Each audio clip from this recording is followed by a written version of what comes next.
हम इसके अंदर बीफ डालेंगे। तकरीबन हमने 1.5 किलो बीफ लिया है, वो उसको कुकर करेंगे हम तकरीबन।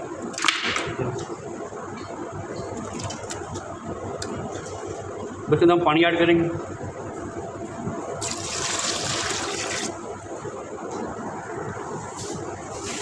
अभी जितना बीफ है उससे थोड़ा सा पानी हमने ज़्यादा एक्स्ट्रा डालना है, इतना। ये देखिए, ठीक है, इतना पानी रखना आपने। इसको कुकर लगा दिया हमने। अब इसको 40 मिनट के लिए हम कुकर करेंगे। इसके बाद हमने प्याज लिया और टमाटर लिया कटा हुआ, लेमन और हरी मिर्चें और अदरक लहसुन का पेस्ट लिया। इसके बाद हमने दही ली है और मिज़ान कुकिंग ऑयल इस्तेमाल करेंगे। उसके साथ हमारे पास दूसरी है गरम मसाला, हमारे पास है दड़ा मिर्च है, सॉल्ट है, ब्लैक, बाकी तमाम मसाले हमने इकट्ठे कर लिए हैं। अब इसके अंदर तकरीबन आधा लीटर है। अभी थोड़ा गर्म होगा, इसके अंदर हम प्याज ऐड करेंगे। तो हम प्याज हमारा गर्म हो चुका है।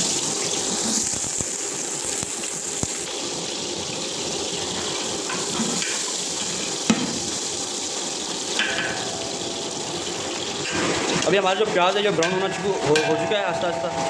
अब इसको थोड़ा डार्क ब्राउन करेंगे, क्योंकि हम ये बीफ पुलाव बना रहे हैं। अगर हम बिरयानी बना रहे हो तो इतना कलर काफ़ी है उसके लिए। आपने याद रखना, बिरयानी में आपने ज़्यादा ब्राउन नहीं करना प्याज को।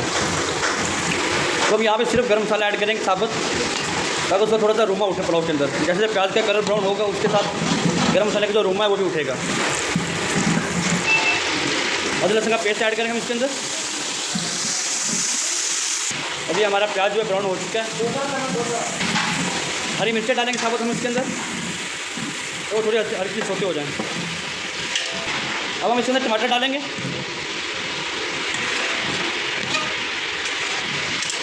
तमाम मसाले हम इसके अंदर ऐड करेंगे।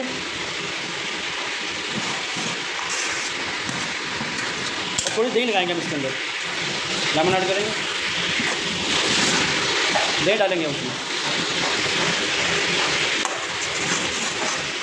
बच्चे इसको भूनेंगे हम थोड़ा सा,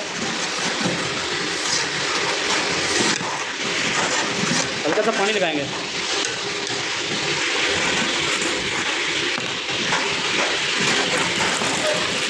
अभी हमारा बीफ जो है ये बिल्कुल हो चुका था। अब हम इसके अंदर ऐड करेंगे।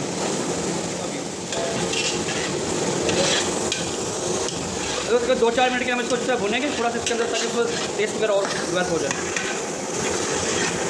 अब इसके अंदर बीफ पुलाव की यखनी डालेंगे।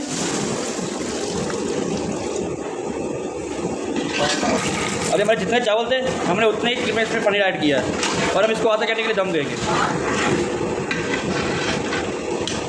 इसको हम ढक्कन दे देंगे ताकि थोड़ा बॉइलिंग आ जाए इसके ऊपर। अभी हमारा इसमें पानी के अंदर बॉयल आ चुका है। अब इसके अंदर हम चावल ऐड करेंगे और इसको सीधा मिक्स करेंगे। अभी हम इसको दम लगाएंगे। अभी हमारा पानी खुश्क हो चुका है। अब हमने आधा घंटे के लिए इसको दम लगाएंगे।